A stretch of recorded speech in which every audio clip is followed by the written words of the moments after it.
ദൈവത്തിൻ്റെ അതിപരിശുദ്ധ നാമം വാഴ്ത്തപ്പെടുമാറാകട്ടെ.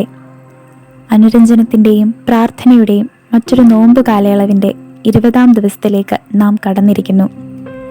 ഇന്നത്തെ ധ്യാനത്തിനായി സഭയായി നിശ്ചയിച്ചിരിക്കുന്ന ചിന്താവിഷയം പങ്കിടലിൻ്റെ നോമ്പനുഭവം എന്നതാണ്. അതിനായി തിരഞ്ഞെടുത്തിരിക്കുന്ന വേദഭാഗം വിശുദ്ധ മത്തായി എഴുതിയ സുവിശേഷം 5-ാം അധ്യായം 38 മുതൽ 48 വരെയുള്ള വാക്യങ്ങളാണ്. നിങ്ങളെ സ്നേഹിക്കുന്നവരെ സ്നേഹിച്ചാൽ നിങ്ങൾക്ക് എന്ത് പ്രതിഫലം? ചുങ്കക്കാരും അങ്ങനെ തന്നെ ചെയ്യുന്നില്ലയോ? സഹോദരന്മാരെ മാത്രം വന്ദനം ചെയ്താൽ നിങ്ങൾക്ക് എന്ത് വിശേഷം ചെയ്യുന്നു? ജാതികളും അങ്ങനെ തന്നെ ചെയ്യുന്നില്ലയോ?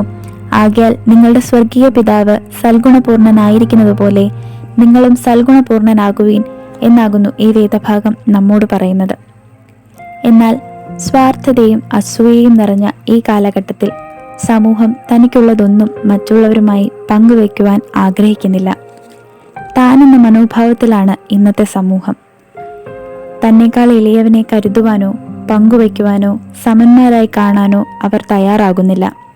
എന്നാൽ തനിക്ക് സമന്മാരായവരെ അല്ല, മറിച്ച് പാവപ്പെട്ടവരെയും ദരിദ്രരെയും കരുതുമ്പോഴും അവർക്ക് വേണ്ടി പങ്കുവയ്ക്കുമ്പോഴുമാണ് നാം സൽഗുണപൂർണരായി തീരുന്നത്. നമുക്കുള്ളതെല്ലാം നമുക്ക് മാത്രം എന്ന് ചിന്തിക്കുന്നിടത്ത് അതൃപ്തി രൂപപ്പെടുന്നു. എന്നാൽ വിശുദ്ധ വേദപുസ്തകവും ആദിമസഭയും നമ്മെ പഠിപ്പിക്കുന്നത് നമുക്കുള്ളതിനെ പങ്കുവച്ച് പങ്കിടലിൻ്റെ അനുഭവത്തിൽ തൃപ്തി കണ്ടെത്തുവാനാണ്. അതിന് ഏറ്റവും വലിയ ഉദാഹരണമാണ് നമുക്കെല്ലാവർക്കും സുപരിചിതമായ 5 അപ്പവും 2 മീനും പങ്കുവച്ച ചെറുബാലന്റെ കഥ. അവന്റെ കൈവശം ഏറ്റവും ചെറിയ വിഹിതമാണെങ്കിൽ പോലും അത് പങ്കുവയ്ക്കുന്നതിലൂടെ ദൈവിക അനുഗ്രഹം ചൊരിയുവാനും അത്ഭുതം പ്രവർത്തിപ്പാനും ഇടയായി. തനിക്ക് വിശപ്പകറ്റാൻ തൻ്റെ അമ്മ തന്നയച്ചതാണ് എന്ന സ്വാർത്ഥ മനോഭാവത്തിൽ ഊന്നാതെ കരുതലിൻ്റെയും സ്നേഹത്തിൻ്റെയും വിശാലതയിൽ നിന്നുകൊണ്ട് ആ ബാലൻ അവ പങ്കുവയ്ക്കുന്നു.